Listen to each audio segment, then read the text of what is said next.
Добро вечер. Денувиве македонската јавност ја разбранува веста за мајката која тргувала со својата 8-годишна керка, а врз која беше извршено сексуално насилство со тешки телесни повреди. Уште потрагично прозвучи информацијата дека мајката тоа го правела и со другите две деца, за кои е констатирано дека биле сексуално злоупотребувани на многу порана возраст.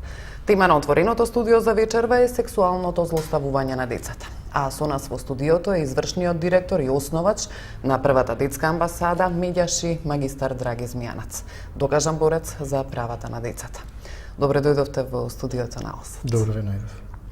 На почеток, дали вашата институција е запозната со овој случај кој го споменав во најавата? Да, наша првата детска амбасада во светот Медјаши, која веќе 16 години се обидува да ги заштитува правата на децата, во партнерство со многу добронамерници, државни институции, медиуми, граѓани, остро реагираше и најостро го осуди овој чин на несовесната мајка и на злоставувачите и побара најстрога казна за сторителите, доживотна казна, а за мајката земање на родителското право, затоа што сметаме дека за децата, значи, подеднаква грижа треба да водат не само родителите, туку и целата заедница. Во овој случај се покажа дека мајката која го подведувала своето дете за остварување на материјална добивка, да не беше ставено под знак прашање животот на девојчето, 8-годишното девојче. Можеби овој случај на трговија со деца, детска проституција и педофилија можеби немаше да биде откриен, а тоа говори дека во Македонија, за жал, бројките кои се релативно мали спрема светските показатели дека сексуалната злоупотреба со деца, детска проституција, порнографија, трговија со деца е на пониско ниво за разлика од останатите балкански и европски земји. Сметаме дека не е точна, затоа што за ова многу малку се говори и многу малку се охрабрува децата да го пријават сексуалното насилство, а посебно е болно кога тоа го прават родителите, како што е во овој случај. Како што рековте, евидентно е дека во последно време, барем од она што може да се проследи во медиумите, дека бројката на сексуално злоупотребувани деца во земјава е во пораст. Какви се вашите? Можеме да ги компарираме домашните податоци со светските стандарди. Нашиот SOS телефон кој е вжештен веќе 15, неполни 15 години, се имаат јавено 17.000 деца. Так. Само минатата година 13,5% се поврзани со сексуална злоупотреба, трговија со деца, злоупотреба сексуална и педофилија. Тоа е голем број, можете тоа да го помножите на годишно ниво. Светските стандарди, светските податоци велат дека најчесто 70% од жртвите, децата, не го пријавуваат сексуалното злоставување од страв како ќе бидат прифатени од средината и од постојаната виктимизација во процесот на докажување во соочување со насилникот.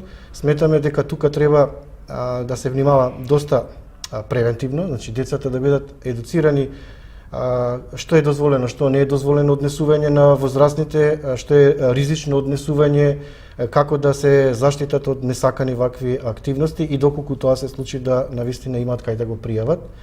Го пријавуваат на нашиот дежурен SOS телефон 0800 1222. Тоа е бесплатен SOS телефон за деца и млади, формиран уште 93-та година, кој ги регистрира овие повици. Нашите SOS оператори разговараат со децата, најчесто се активни слушатели, не секогаш даваат готови препораки, решенија како да се постапи, но ги регистрираат податоците и јавувањата и најчесто ги префрлаат на правната служба, која бесплатно ги застапува и ги брани најдобрите интереси на децата, посебно ако се случува злоупотреба на деца во институциите, како што е училиште, предучилишна установа, градинка, реагира до Народниот правобранител и бара да се почитуваат не само Конвенцијата за правата на детето и Уставот, каде што е загарантирана целосна лична безбедност на детето, туку и се повикува најчесто на онаа конвенција која во државните институции не целосно ја препознаваат како инструмент со кој може да се справат против насилството, а тоа е по наша иницијатива се донесе во собранието во 2002 година, се ратификува Конвенцијата за стопирање за најлошите форми на злоупотреба на детскиот труд, каде што се подразбира економска, политичка и сексуална злоупотреба на децата. Дури овој тип. Значи, како што ви ќе споменавте, ја имате сос линијата, јас мислам јавноста е добро запозната, 0800 1 22 22. Каде што децата се обраќаат за помош, се обраќаат ли за вакви ситуации и што велат статистиките? Например, на која возраст се најчесто жртвите, дали е поекспониран машкиот или женскиот? За жал, девојчињата се повеќе жртви на сексуална злоупотреба и уште е пожално што тоа се случува на деца помали од 13 години. И таа граница се повеќе и повеќе се намалува, како што се посочи со овој случај од 8-годишното девојче. Значи, возрастните се почесто посегнуваат по малолетни деца, помали од 13 години возраст. Тоа би рекол, јас го дефинирам како педофилија. Тоа е, би рекол, едно од најтешки кривични дела и мислам дека со право нашиот колегиум се залага за најстроги казни, затоа што сметаме дека покрај превентивната компонента и казната доживотен затвор треба да профункционира и казната одземање на родителско право, затоа што треба да се стави стоп на оваа злоупотреба на деца.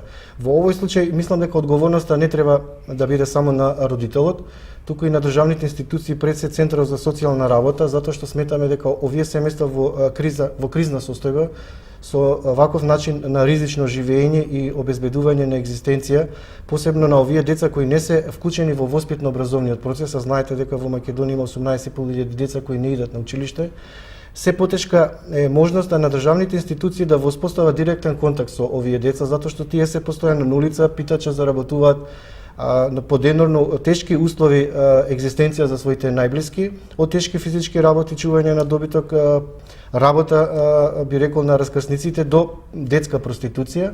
И мислам дека центрите за социјална работа треба да направат напори заедно со училиштата овие деца да ги вклучат во воспитно-образовниот процес и на тој начин ќе има можност повеќе да имаат контакт непосреден со нив и да го превенираат овој тип на несакана сексуална злоупотреба од страна на педофилите и возрастните.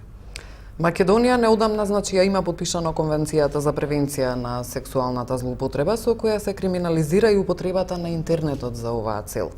Во светот е актуелна борбата против така наречената сајбер педофилија. Имаме ли информации за такви појави во Македонија? Такви случаи, да речеме, дали има евидентиран? Во Македонија, значи, многу често апелираме до децата, кога се на интернет ги користат онлайн услугите, дали е тоа чат или било која форма, да не даваат лични податоци, доколку добијат понуда да пратат фотографија и место на живење, адреса, тоа да го одбегнат, доколку добијат непријатна порака, тоа исто така да го одбегнат, да го пријават на возрастните, а пак упатуваме апел бидејќи многу често веќе е составен дел од современото живење, нашите деца ја користат интернет комуникацијата, месенџер, скајп и така натаму. Сметаме дека родителите, доколку забележат дека децата се многу повлечени и дека се предолго пред своите компјутери и дека се вознемирени и се повлекуваат во себе во ноќните часови, не комуницираат со родителите, треба родителите поинтензивно да бидат до нив, да разговараат за ова прашање и да им кажат како да се заштитат од несакани упади од страна на педофили кои пристапуваат на вакви онлайн комуникации со децата. Така.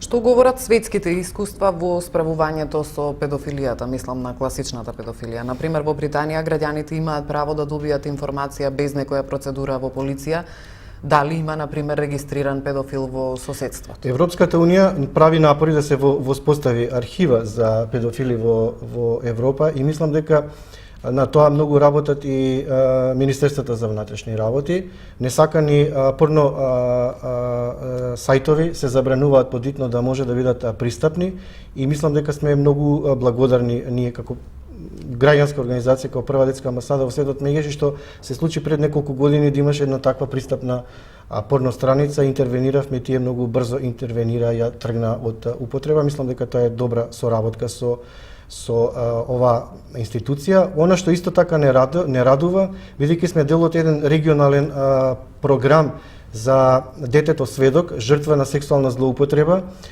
со судиите од основните судови во Република Македонија имавме обука токму за оваа проблематика педофилија, сексуална злоупотреба, каде што беа информирани како во процесот на сведочење страна на детето, дека детето треба да биде изолирано во посебна просторија, адаптирана специјално за нив со скрин огледала, за да не бидат дополнително виктимизирани, злоупотребувани во процесот на испитување, доволно е едно сведоштво од страна на судијата со високо трпение, со целосна посветеност, обкруженост, можеби со психолог, педагог кој ќе ја слушаат изјавата на детето од другата страна, ако треба максимално да се вложи 4 до 5 часа со цел да добијат една изјава и дека таа е доволна и дека не треба детето да му се повторува повторно сведочењето за настанот кој се случи. Така, кога сме веќе ги споминавме светските искуства и вашите соработки, вие неодамна добивте една интернационална награда, би рекла со многу убаво име, Ангел на годината 2008.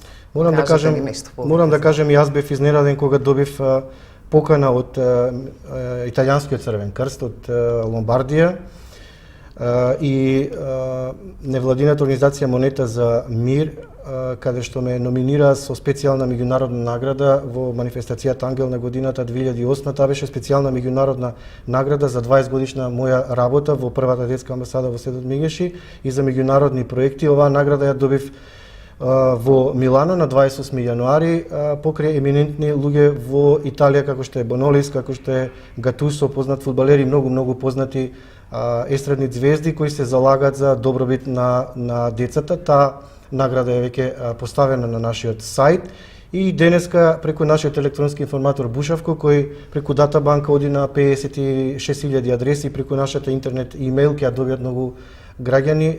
Ние не направивме за таа промоција и пресконференција. Сметаме дека овој електронски информатор кој го читаат многу наши подржувачи ќе можат да бидат информирани за она што навистина не само јас, туку и првата детска амбасада во Седот Мегеши. Морам да кажам, неколку пати ја спомнав Република Македонија таму. Говорев на англиски, потоа го сменив мојот говор на македонски јазик, ме преведува на италијански, сакав да ја доближам и им се заблагодари во името на сите граѓани за оваа награда од Република Македонија. Честитки уште еднаш. И за крај на оваа емисија да ни кажете кои се следните планови, односно проекти за работа на првата детска амбасада? Ние она што го предпочитаме е да не само даваме реакции, осудувања, да не ја дефинираме состојбата во Република Македонија, туку да даваме секојаш директна помош